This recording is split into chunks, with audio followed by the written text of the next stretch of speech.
ꯃꯥꯁꯤ ꯔꯦꯗꯤ ꯑꯣꯏꯔꯒ ꯂꯥꯛꯑꯦ ꯄꯥꯔꯇꯤ ꯑꯇꯦꯟ ꯇꯧꯅꯉꯥꯏ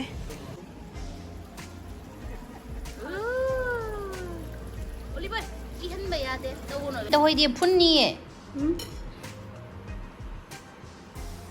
ꯑꯁ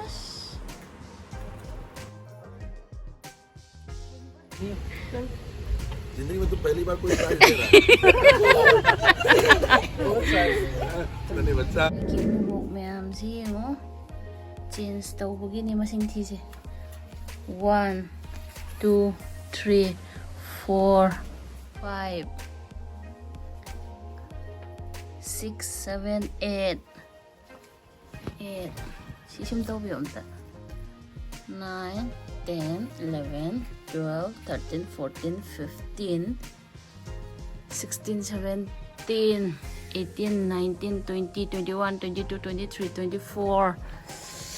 us 24 25 26 27 28 29 30 31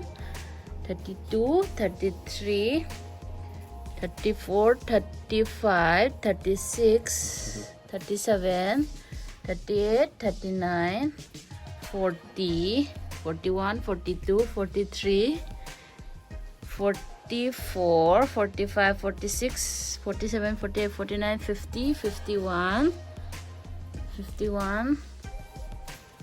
ये तो किसी इसको निकालना 52 53 54 55 56 किसी और का निकालना है क्या उसको क्या इसको बाहर कर देते हाँ बाहर ले हिम्मा कुपान जी हो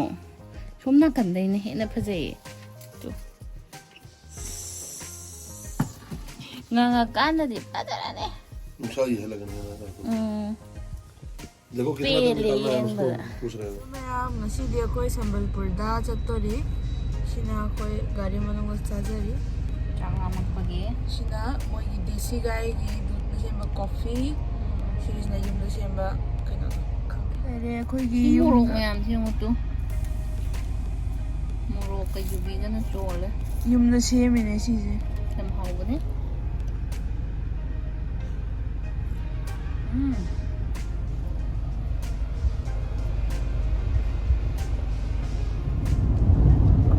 Sambalpur खोईगी मेस्ता ओलिवर को माई कईनो रौथोई सी येंगे कईनो ओलिवर रत्ना ने चाब होरे सिना का अमा पनीर पकोड़ा सिना चटनी ले रहे सिना सॉस ले रहे चाब होरनी ओलिवर में आमसे कईनो दुबो ये पीरो मानी का कोला चाहिए मधुमाइन तो होई दी फुन्नी है कोई से ngasi headquarter da lakpane khoi gi aduna Oliver se ngasai breakfast tawraga lakpaduda hojik pung 8 kumba change khoi gi se lakpase tuna chak la me da ye pi chara mine mai se kari lebno tortoise Ma, manung kupsili ro sa? Hoi. Sanggidra nga? Hoi. Noi siyengon na nga noi video da. Lao. Hando. Makuk sangra ba? Hoi. Makara yung mo.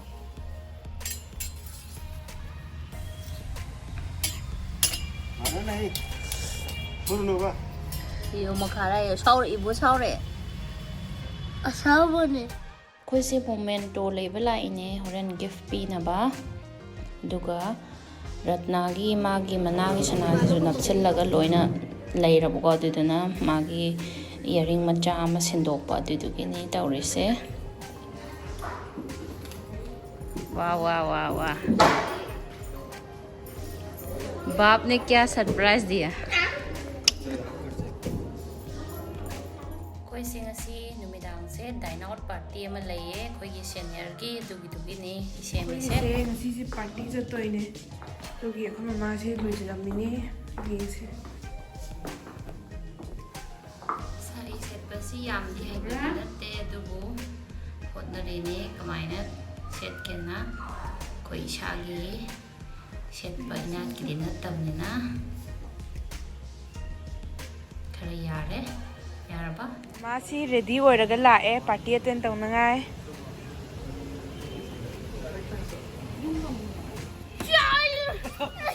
Goes to Oliver. Wow मैं CO ma'am से request करता हूँ कि Oliver को prize दें। Aunty से prize लेके आना है आंटी के सेकंड से करो बेटा थैंक यू बोलो थैंक यू बोलो फोटो फोटो आंटी जिंदगी में तुम पहली बार कोई प्राइज दे रहा है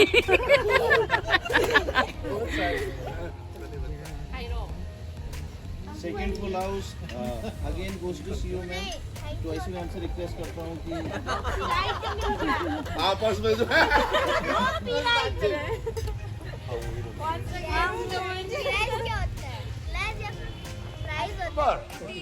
4 and 9 49 64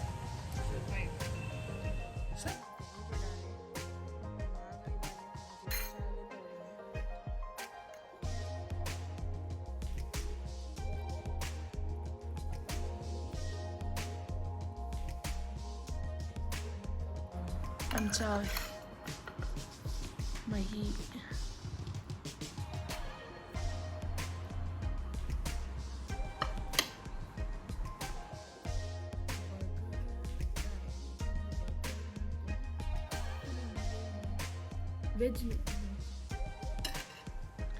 ꯀꯅꯥꯅꯣ ꯑꯃꯅ ꯔꯦꯡ ꯀꯥꯕꯒꯤ ꯄꯤꯔꯛꯄꯅꯤ ꯍꯥꯎꯕ꯭ꯔꯥ ꯑꯣꯂꯤꯚꯔꯗꯤ ꯅꯥꯔ ꯂꯩꯔꯦ ꯉꯔꯥꯡ ꯅꯨꯃꯤꯗꯥꯡ ꯄꯥꯔꯇꯤ ꯆꯠꯂꯨꯔꯒ ꯂꯩꯍꯧ ꯁꯥꯔ ꯂꯩꯔꯦ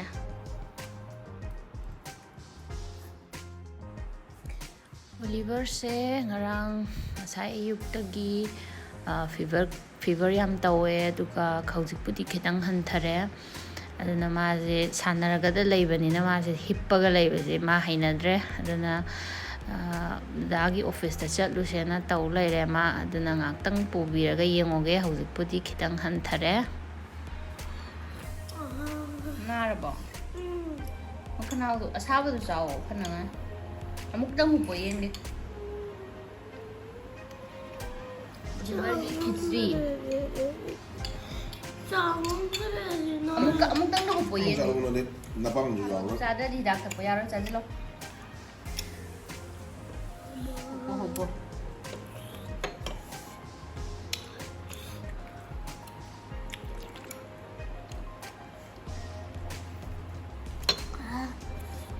ꯅꯥꯔꯕ ꯈꯅꯥꯎ ꯅꯥꯕꯒꯤ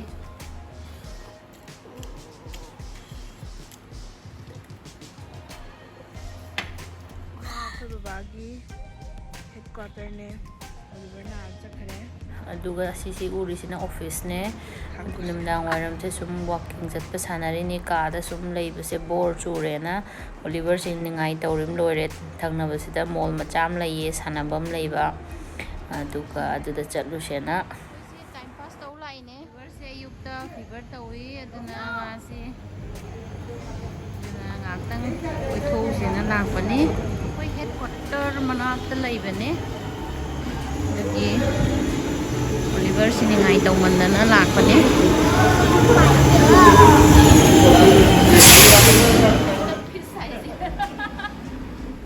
डॉक्टर फिश और भी रुको रुको नहीं nga shape kita ya ko ino udro mas ay ay 당도고 아무리 진도로 아까 많이 나기는 당도 와이버니 그래가 당도 와이버니 당도 뭐 그래가 mi miyam sangaga gudguti tawboga chap mane si nga miyam na loina ka sikpase to bisa bana sire 나 나섬도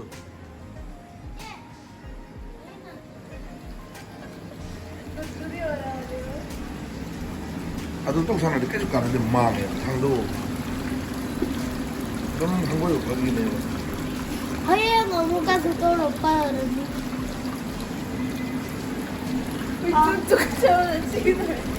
नहीं लो थो दोई ꯑꯩ ꯈꯣꯡꯁꯤ ꯆꯥꯊꯣꯛꯑꯦ ꯀꯛ ꯆꯤꯛꯄꯩ ꯋꯥꯅꯤꯗ ꯁꯨꯝ ꯇꯧꯕ ꯍꯧꯔꯀꯥꯟꯗꯗꯤ ꯌꯥꯝ ꯅꯨꯡꯉꯥꯏꯌꯦ ꯁꯨꯝ ꯑꯍꯥꯟꯕ ꯇꯧꯕꯗꯗꯤ ꯌꯥꯝ ꯇꯨꯒꯠꯆꯔꯝꯃꯦ ꯑꯗꯣ ꯍꯧꯖꯤꯛꯇꯤ ꯅꯨꯡꯉꯥꯏꯔꯛꯑꯦ ꯈꯣꯡꯁꯦ ꯌꯥꯝꯅ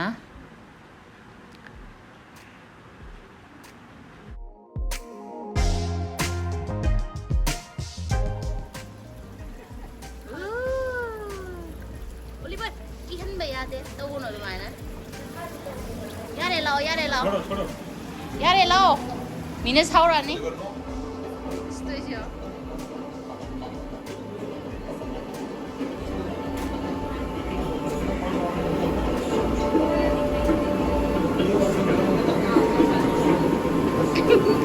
Mau cipai kata dia. Pasal kita yang saya batang-batang yo. Uga que vamos, vamos na caminho. Ui. Ai não. Oh, ai.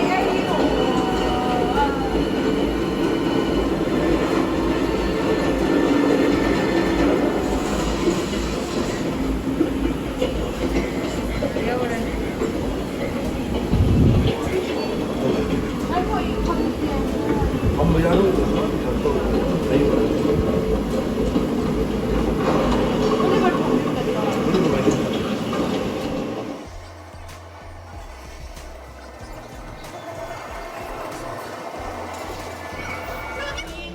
ꯑꯉꯥꯡꯁꯤꯡꯁꯨ ꯁꯥꯟꯅꯕ ꯌꯥꯕ ꯁꯥꯟꯅꯔꯦ ꯑꯣꯂꯤꯚꯔꯁꯨ ꯁꯥꯟꯅꯔꯦ ꯔꯠꯅꯥꯁꯨ ꯁꯥꯟꯅꯔꯦ